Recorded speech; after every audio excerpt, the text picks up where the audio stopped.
有朋友話俾我聽呢，佢哋嘅上課，首先佢嗰個報堂嗰個時間係比較慢一啲，咁啊辛苦啱啱好早時間已經報堂上緊班嘅同學們啦。咁有朋友呢就話俾我聽呢，呢一個進階班呢好辛苦 catch up 到第6堂，有朋友話俾我聽 catch up 到第12堂，咁所以呢，我緩慢一啲，OK， 緩慢一啲，咁我希望大家可以夠時間去 catch up 呢一個 master。OK， 咁 master 而家係錄製緊嘅，咁至於嗰個大綱呢，我會覺得喺個影片度講會好過用文字去表達，因為文字好長啊，咁啊一條影片大家應該會容易一啲明白，容易一啲理解啦。見得到咧呢一個熒光幕上面呢，就係 master 會係教啲咩呢？ A 加 B 加 C， 你哋唔好睇少呢一個 A 加 B 加 C。佢嗰個專業啊，因為對一個塔羅占卜師嚟講呢，有機會你係成台，即係如果你係用一啲比較專業一啲嘅 spread 啦，即係嘅一啲牌陣啊，你會發現有好多卡牌，或者係你一路做 reading 嘅時候一路出牌都唔出奇嘅，即係每個占卜師有自己個 style。咁你一路去出牌嘅時候，你點樣最短時間揾得到3張卡牌核心？咁呢一個就係我平時去幫大家做 reading 點解會可以咁快嘅原因。點樣可以用30秒去立刻判斷？譬如你呢一個牌組，佢係10張卡牌嘅，咁我之後會喺 master 教我平時用開嗰個牌陣，10張卡牌 as 一個角色。OK， 呢一個10張卡牌嘅一個角色，佢所感覺嘅，佢所表達嘅，或者係佢入邊嘅故事。因為其實每一個人佢心底入邊都係一個故事，咁我哋點樣將佢個故事用30秒之內好快去判斷？哦，呢一個人佢心底入邊諗緊嘅嘢係咁，即係 as 一個關係、兩性關係、愛情占卜。咁亦都唔好睇少咧，單78張卡牌。你會覺得都係78張卡牌要記嘅東西，咁啊大家要有個心理準備，一去到 master 佢係3級跳，可能係好幾級跳嘅一個難度嚟嘅，即係如果未必有信心 catch up 得到咧，未必可以報呢一班，因為呢一班係3級跳，嘟嘟嘟咁樣跳上去。佢會講一個混合啦，就算係 even 到78張卡牌，其實唔好睇少呢78張，佢可以係變化出7萬幾個組合，即係單係78張卡牌，其實佢可以變化出7萬幾組嘅組合。咁你點樣可以喺呢一個 spread 呢一個10張卡牌入邊，好快用30秒就揾到佢嘅結構？點樣可以 A 加 B 加 C 揾到佢結構出嚟進行解讀？咁當然啦，我相信都冇一個占卜師可以教得到總共7萬幾個組合嘅。咁但係呢，一啲經常會喺愛情占卜出現嘅，我會去教大家，即係經常我呢幾年去幫大家做 reading 都會出現不斷出現嘅一啲組合，我會教大家。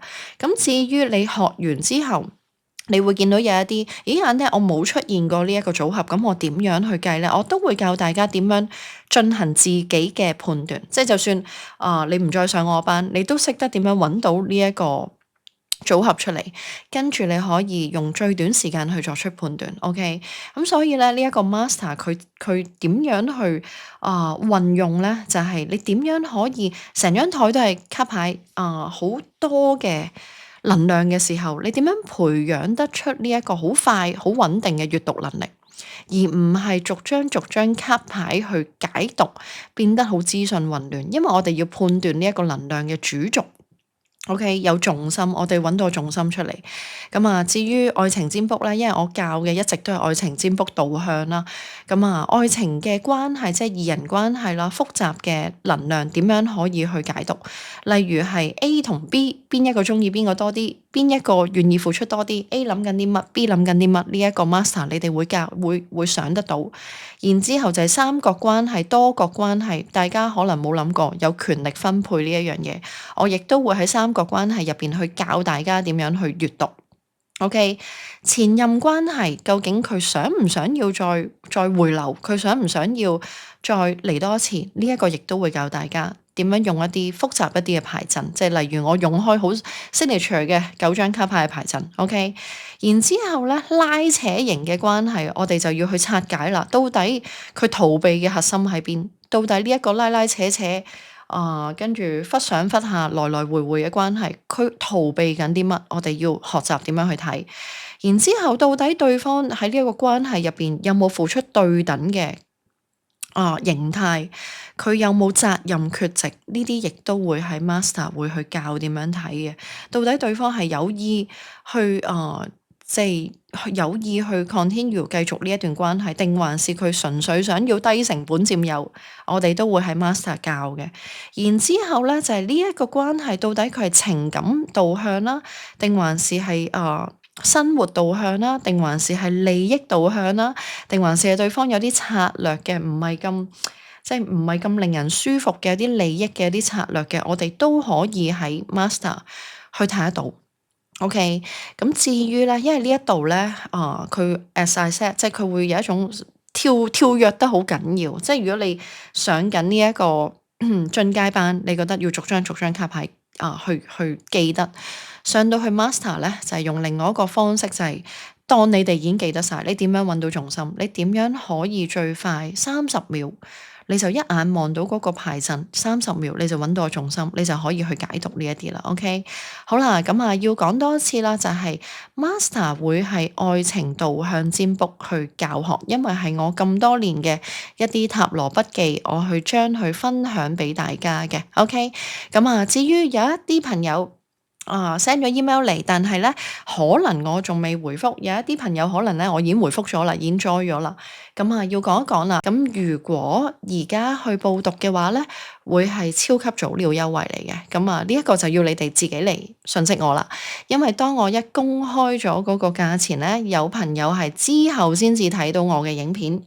咁就變咗喺之後咧，佢就會嚟問我點解你俾唔到呢一個價錢咯，而我要跟住而家嗰個 website 嗰條 link 咧咁樣。咁要講一講關於 master 咧，你哋係可以讀完之後去申請考試嘅。咁考試嗰個形式係點咧？就係你哋已經 ready 啦，你哋想要Annette 去將你哋嘅作品 OK， 因為咧你哋如果考試成功我會有2次機會俾大家。如果你哋考試成功，我要你哋嘅影片，因為我要睇你哋臨場嘅解讀夠唔夠快速去揾到個核心。當你哋已經可以 clarify， 我覺得你哋解讀得好準好快，我就會將你哋嘅作品咧公開喺 Soul Love Channel 2.0。咁當然你可以唔考試嘅，咁但係如果你哋考試嘅話咧，Annette係非常之歡迎，因為考完試之後咧，你就知道如果你過關啦，你就會好 confidence 以後去幫自己去做，或者去幫朋友去做，甚至乎你將來會收 case 嘅，會去幫到其他人去做塔羅療癒嘅。呢一個咧，其實係對大家好有幫助嘅。OK， 好啦，咁如果有需要嘅話，就 email 我，因為有朋友話其實都冇我 email 啦。咁其實我有俾過嘅，咁我就會寫喺呢一條影片個 description 嗰度啦。即係呢一個 website 好似寫 description 有啲困難，咁我就寫喺熒光幕度啦，或者 OK 好啦。咁有啲乜嘢就 email 我啦。咁至於 master 幾時會開班咧？暫定因為而家嗰個進階班咧，有朋友話上緊第6班啦，叫我慢少少啦。有朋友上緊第10班啦，咁我相信到今日可能佢上到第12班。OK， 非常之緩慢啦，要加把勁快。即係我好少會催人嘅。如果你想 master 同步可以第一批去上的話，你哋嘅進階班可以真係緊貼一啲我最新嗰課啦。因為我特登去緩慢咗落嚟咧，就係俾大家少少喘息。因為有朋友亦都講話由基礎班到進階班好似冇停過咁樣啦。咁所以咧 master 暫定因為我唔敢講到咁實，暫定會係喺3月15號開班。咁大家可以有個預算係3月15號開班。咁至於呢一個進階班咧，我就會想喺呢一個農曆新年，因為咧大家咧都喺農曆新年係最多假期嘅，咁我就打算喺農曆新年咧全部進階班一次過公開。咁所以咧，大家就會可以喺農曆新年大概喺初8之前就完成晒所有進階班啦。咁所以如果今日睇到呢一條影片嘅朋友咧，喺進階班嗰度咧仲係比較緩慢一啲咧，咁就可以真係喺農曆新年咧預備定你哋嘅筆記簿，然之後咧逐堂去上，呢一個時間應該係最舒服嘅。咁啊，跟住然之後咧，就開始你哋上完進階班之後咧，就開始揾朋友做下，真係要開始揾朋友做一做3張卡牌嘅 reading。OK，好啦，咁我哋下一堂見啦，拜拜。